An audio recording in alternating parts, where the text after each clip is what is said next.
Un proverbe africain dit que le meilleur ami de la vie d'un homme se trouve au bout de son bras.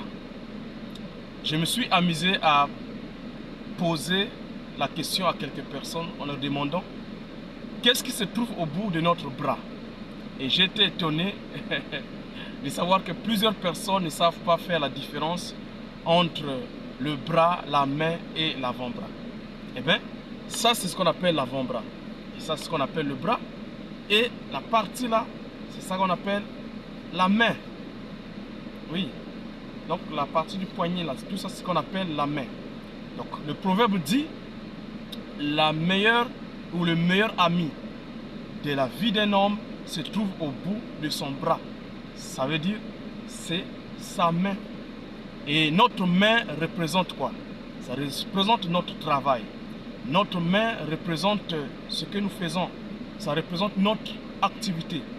C'est pour tout simplement dire, par rapport à ce proverbe, que le meilleur ami de ta vie ou de ma vie se trouve au bout de mon bras. Donc c'est ma main, c'est mon travail. Oui. Et là, on fait appel à la notion de la diligence. La diligence, c'est un terme qui a plusieurs significations.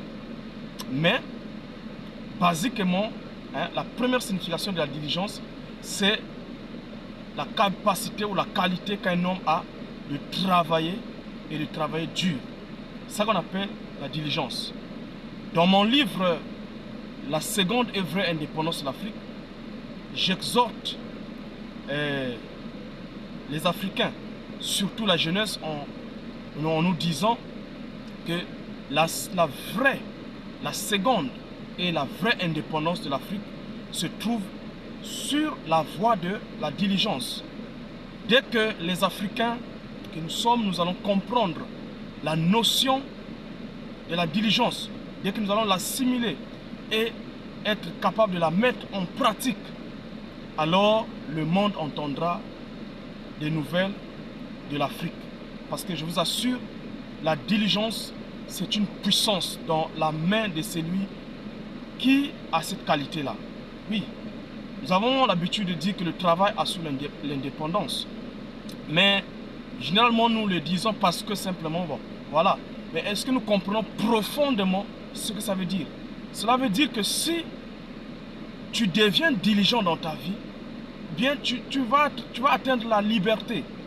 La liberté, pas seulement financière, mais la liberté dans plusieurs domaines, dans presque tous les domaines de la vie. Si tu veux être libre, tu dois embrasser la voie de la diligence, c'est-à-dire la voie du travail. Oui, le travail, c'est ce qui assure l'indépendance. Écoutez, je continue donc à réitérer mes propos, à exhorter et à faire même des vidéos comme je le fais maintenant.